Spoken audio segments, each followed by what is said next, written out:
Siya guys, meron tayo gagawin dito na Raider 150. Ayan, so ito yung gagawin natin dito, yung pull out din mga kabuknoy, yung dalawa na naputol. So ito naman, ito yung naputol na isa, yung isang piraso. Yun ang dinayo sa ating mga kabuknoy para pull out yung kanilang stamp dito na naputol na hindi na kailangan baklasin yung cylinder head para may pull out lang mga kabuknoy. Ano, sa kaya no. Ayan, so ito naman dalawa. So isa yung natin ito pull out. Ito yung mga naputol. Ayan, so guys. So dito meron tayong gagawin na ano na tipos. Ayan. So barinahan muna natin gamit ang ating barina na 316 mga kabuknoy. So bitahan natin barinahan. Pasig ko din. Pasig. Ikot ko na yung lahat ng mga ano doon.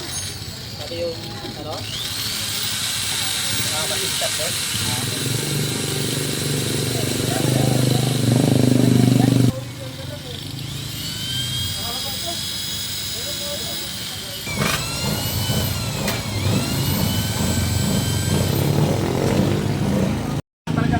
Siya guys, na butasan na natin ng ano, 332. Ayan oh, 532 na barina. So yun, next natin yung ano, yung 1/4 na barina. Ito yung pangalawa na ibabarina natin yung 1/4. Yan guys, next natin to. Hindi ka marunong magkaramdam ng barina mo. Pero ano, wala nang tanong doon sa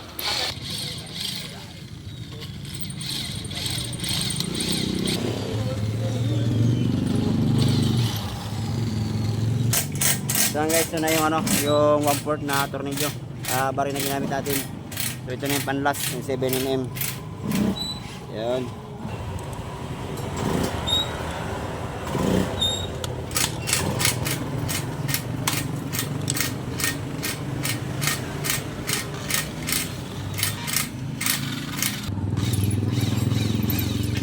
pagtapa pa lang niya, sabi niya parang hindi ko magagawa doon.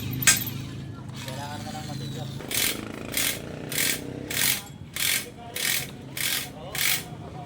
Yan guys, nabutasan natin ng 7mm.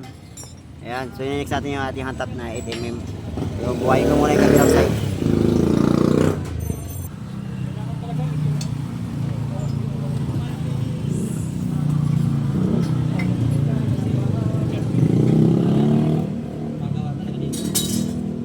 Pag dito naman, kulang. Kahit na doon sa ano, wala na.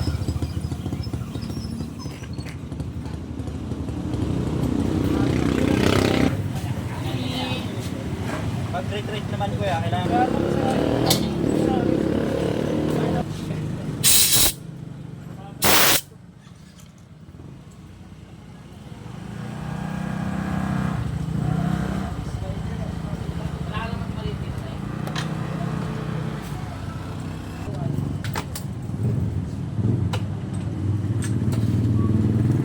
Naputol mo to, hindi mo na basta-basta.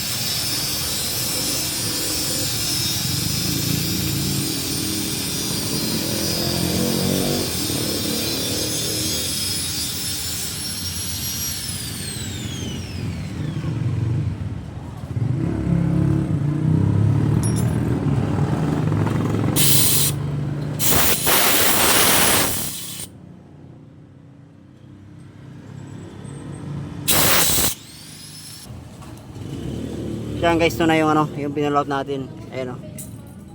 Ayan, so ito yung kabilang side. So nabuhay nyo yung thread. Ilagay na natin yung ano, bolt na high stencil bolt.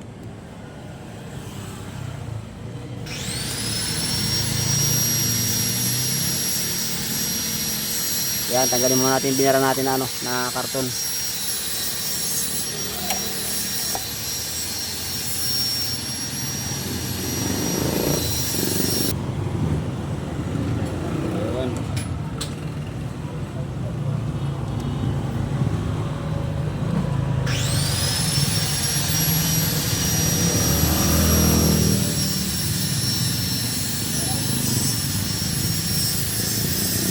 Yan guys, bali kakabit na rin natin yung tambutso. So inaayos pa yung ano, may bago silang elbow na ano, na binili. Yun, kabit na lang natin yan. Dalat mo lang ka na bossing. Dinay pa tayo ng ano, ng tagig. Ay, pasig nyo? Pasig. Ayan. Yan si bossing para ano lang, mapapulot lang yung kanyang Raider 150 na hindi na kailangan ano, baklasin yung cylinder head.